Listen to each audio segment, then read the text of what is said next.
Good morning and welcome back to the People's Mirror.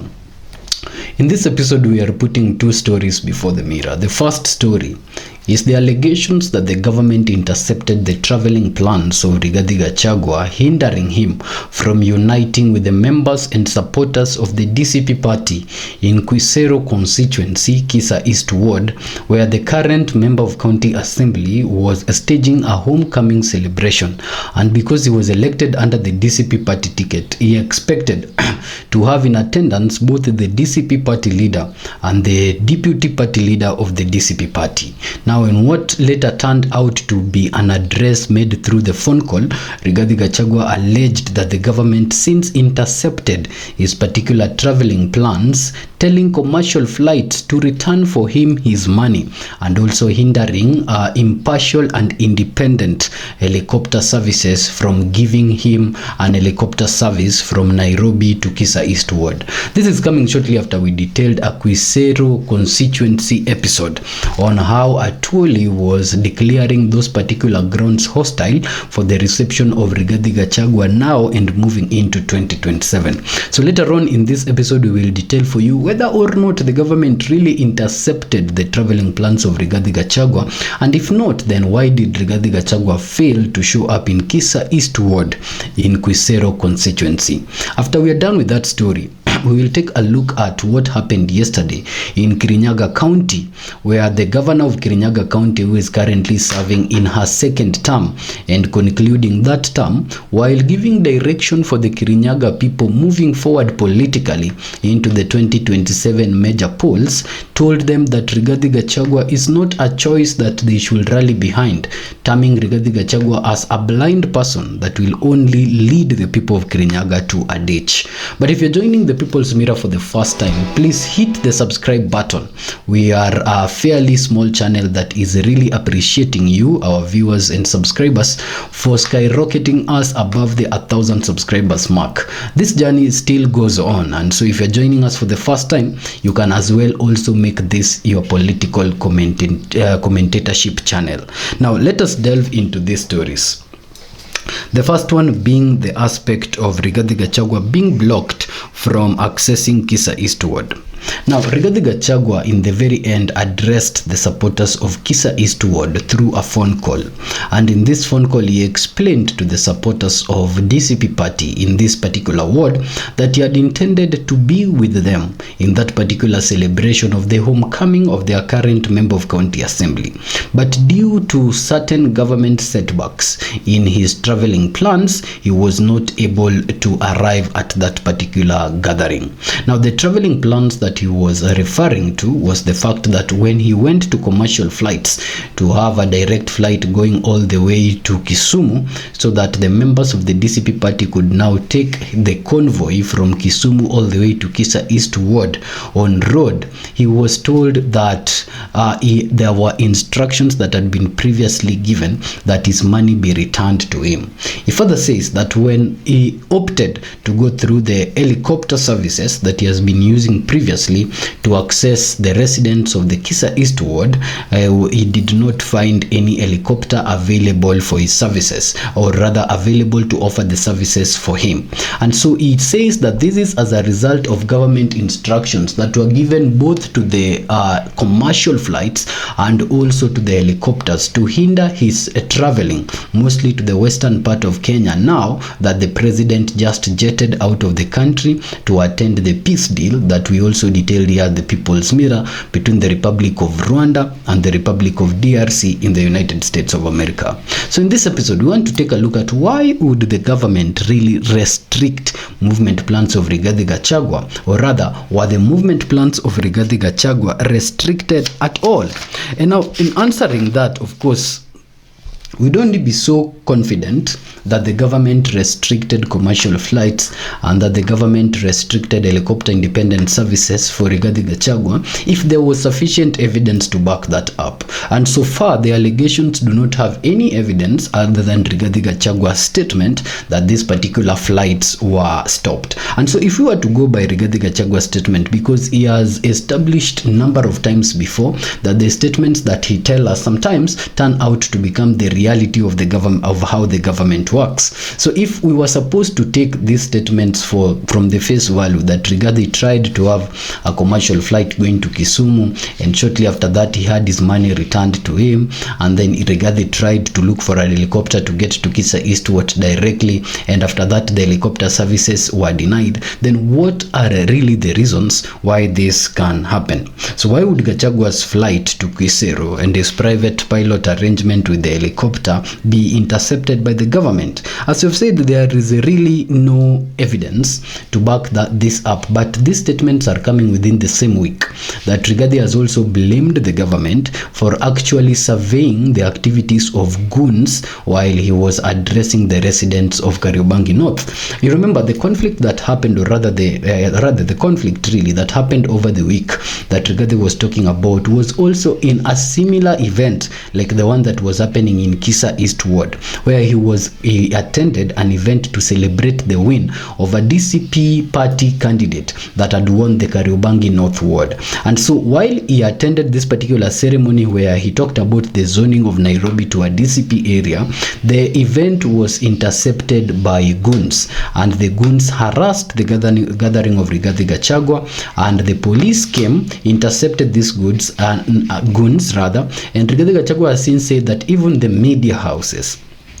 including Royal Media Services, Citizen TV, which was quoted in his allegations, specifically Stephen Leto, he has been quoted now by Rigathi Gachagua to have impartially reported, or rather to have partially reported, the occurrence in Kariobangi North. He says that the police came and supervised as the goons intercepted the gathering in Kariobangi North, but what Citizen TV ended up reporting was, and specifically Stephen Leto that Mr. Rigathi Gachagua mentioned by name, was the fact that the police came and separated the goons from the people, and that he holds was not true. So these allegations of the government surveying, or rather allowing the occurrences or the activities of goons while he's holding a party in Kariobangi North came within the week, and in them he was blaming the CS for Interior, Honorable Murkomen, for actually letting that happen. So now these accusations coming within the week, and then later on when he's trying to go to Kisa Ward, he's saying now his traveling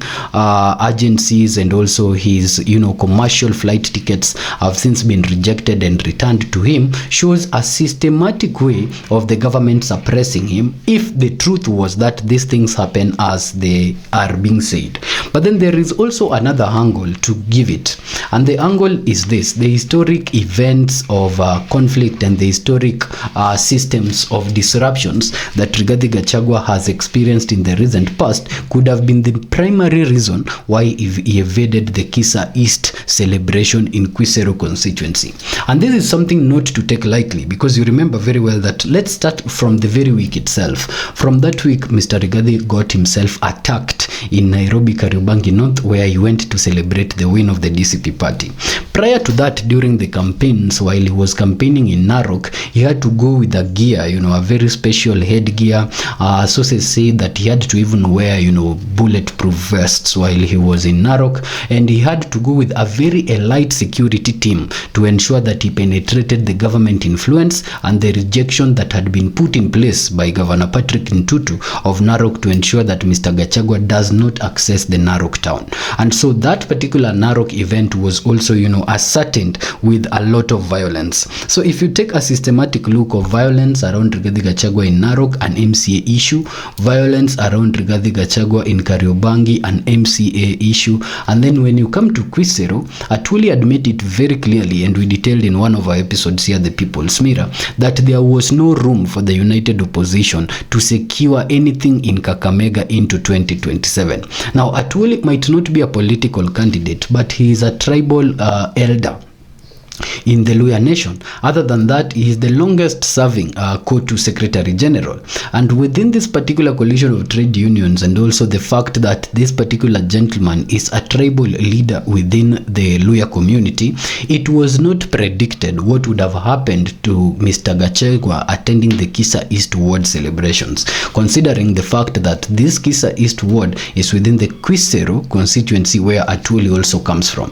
But far be it from us here, the the People's Mirror to actually attribute that the people of Quisero constituency are violent people. No, we cannot actually see into the future or possibility of a thing that did not happen. However, we have history with violence being perpetuated against these particular officials of the United Opposition from this Luya land as recent as within these particular by-elections, and from the violence that we saw perpetrated against Honorable Governor George Natembeya, who is a Luya within the Luya space of Bungoma, just because he was supporting a candidate that was not the candidate of the Ford Kenya party, where also one Luya prominent leader, Honorable Wasika Wetangula, is also the party leader.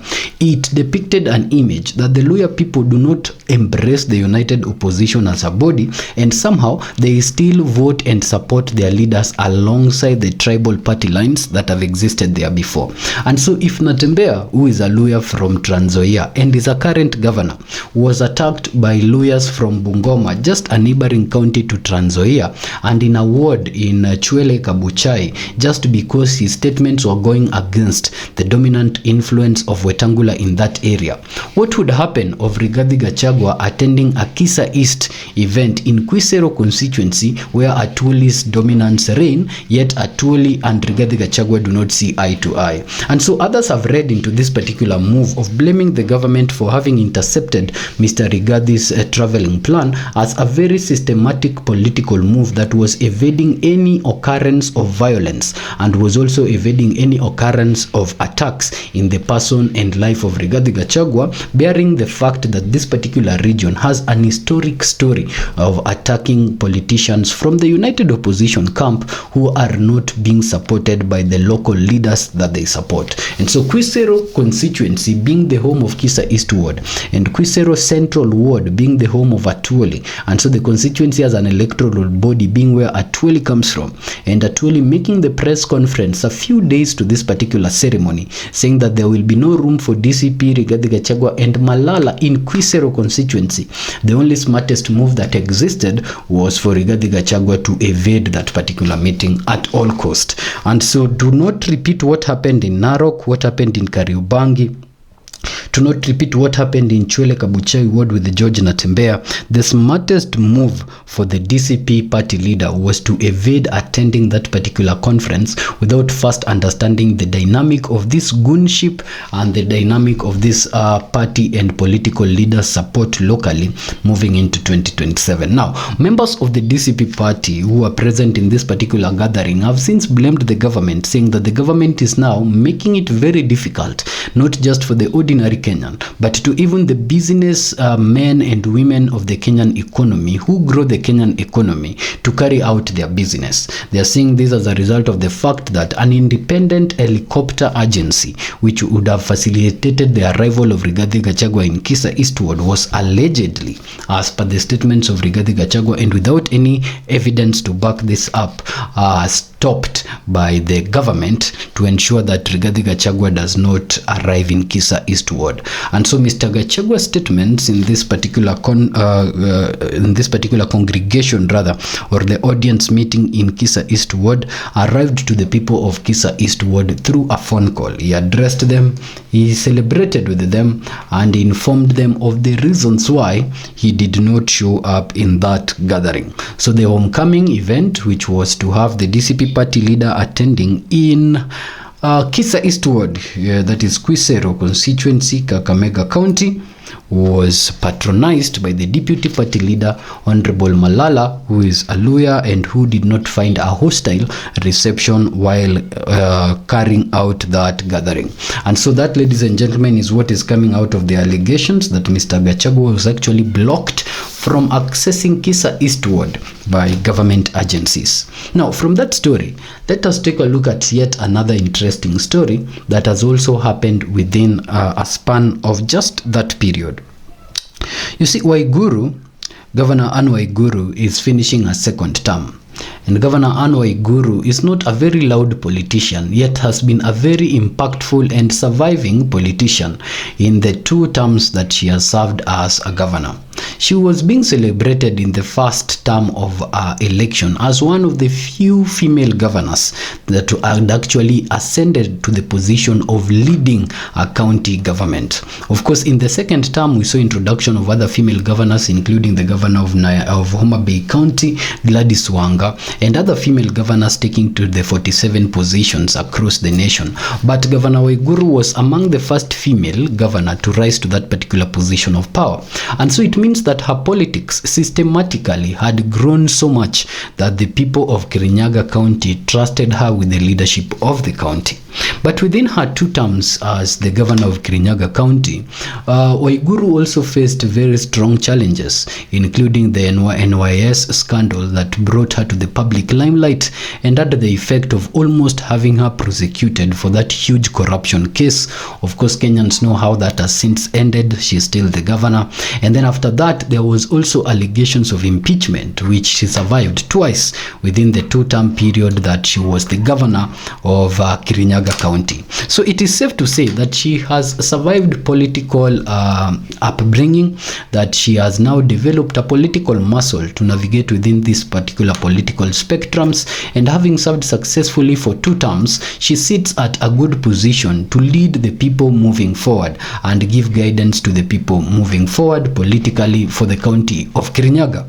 Sometimes back when Rigathi Gachagua attacked her, the people of Kirinyaga went on the streets asking Rigathi Gachagua to respect Honorable Waiguru, saying Honorable Waiguru had not attacked Gachagua before, and saying that Honorable Waiguru was a lady leader. And so the people, including the women who went on the streets to contest against Rigathi Gachagua, asked Mr. Gachagua to respect women. Now, that aside, we want to take a look at now this first statement that she's making towards her exit concerning Rigathi Gachagua, and how she packaged these statements for her people as a direction that she was giving her people politically moving into 2027. Now, she says, while addressing the residents of Kirinyaga yesterday, that the main aim was really to discredit, or rather she positions her statement that their main aim seemed that they were intended to discredit the political position of Rigathi Gachagua. So she told the people of Kirinyaga that walking around talking about politics and championing slogans is not itself a primary prerequisite to winning an election. And she says that you can attend school, go to school every day and have 100% attendance, but then when exams come and you just score 20 out of the 100% requirement of the examiner, then you have failed. And so it beats logic going to school and hitting all those attendance if only you are going to gather at 20% in the end run. And so someone who does not go and attend all those attendance requirements and sits the very exams and earns an 80%, according to Miss Waiguru, the governor of Kirinyaga County, has passed. And so she uses this analogy of going to school and attendance, bearing or inferring, making inferences from the recently concluded Mbeere North contest. And she says that Mbeere North is actually a testament that one person was there all the time speaking to people from door to door, did not win. Another person just came, sat in for 10 days, spoke to the people and won. And so irrespective of the talks around Mbeere North election, just like Millie Odhiambo said it in the National Assembly confines, that it will be the election result until it is challenged, because so far as even if the United Opposition are preparing to challenge that particular election, they have not permanently or they have not formally challenged it in the court processes. So right now it still holds as the result of Mbeere North. And so Ms. Waiguru is relying on it to show the people of Kirinyaga that Rigathi Gachagua went and camped in that particular area, being Mbeere North, asked for votes and did not win. And while Kindiki went for just quite some short time and asked for votes, they won. And so the results notwithstanding, the person that has the result as the 80% winner is now Kindiki in that particular analogy. And so while Ms. Waiguru is inferring on this analogy, she is asking the people of Kirinyaga to look into the future. And she's telling them to look right, to look center, to look left, and to look deeply into the future, because their future as the citizens of Kirinyaga County will be determined by the person that they choose, one, to represent their county after Waiguru, but other than that, the person that they will choose in the national seat. And so in this, asking the people of Kirinyaga to look into the future, this governor of Kirinyaga County now calls Honorable Rigathi Gachagua an individual that offers no hope and is blind.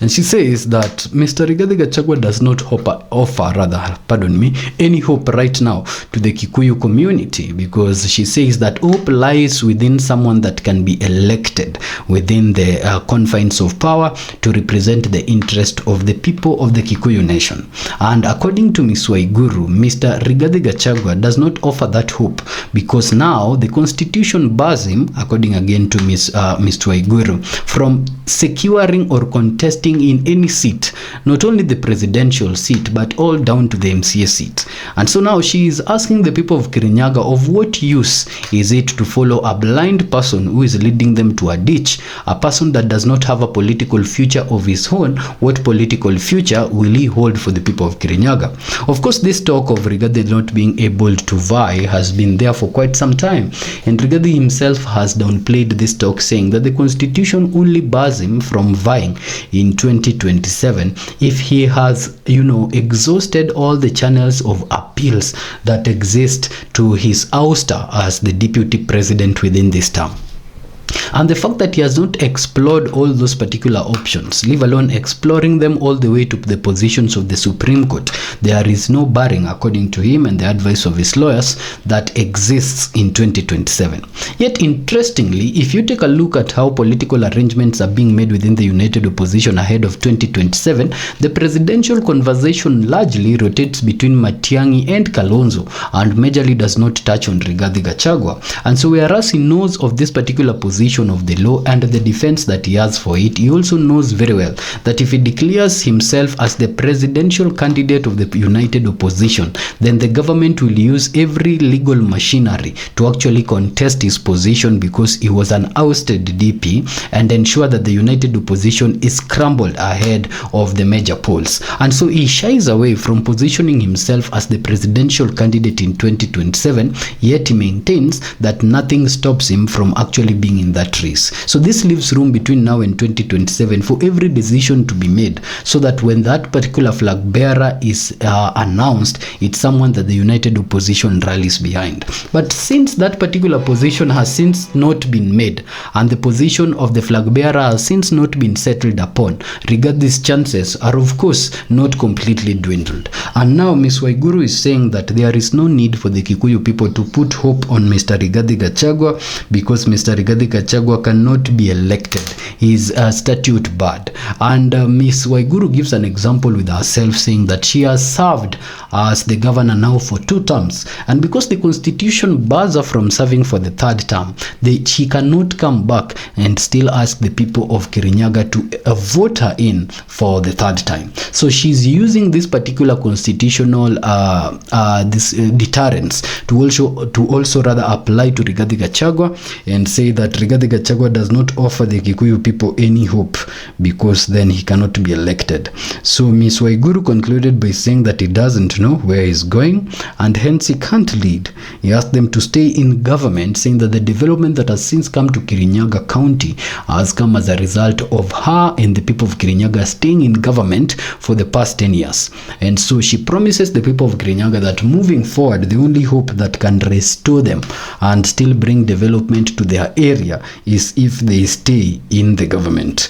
Now, after doing all that, asking the people of Kirinyaga to stay in government, she has said that she will make it a mission to ensure that the next government that is formed within the Kirinyaga County government is a government that is in line with the national government. So these statements that are coming in the backyard of Rigathi Gachagua, because Kirinyaga is a solid part of the mountain and is coming from the lady governor, Honorable Waiguru. And of course, you remember again from Embu, the lady governor, Cecilia Mbarire, also trying to ask the people of the mountain to distance themselves from Rigathi Gachagua are internal politics that the united opposition now must leave beyond to secure the mountain as a block moving into 2027, failure of which the block vote of the mountain might be interfered with, putting the united opposition at a place of risk compared to the consolidation that the UDA party is doing right now, and the ODM party still part of that broad-based arrangement ahead of the major polls in 2027. It's been a pleasure recapping for you the allegations, or rather the accusations of Waiguru to Gachagua, and also the allegations of Mr. Gachagua being blocked by state machineries from accessing the Kisa East Ward homecoming for the DCP party MCA.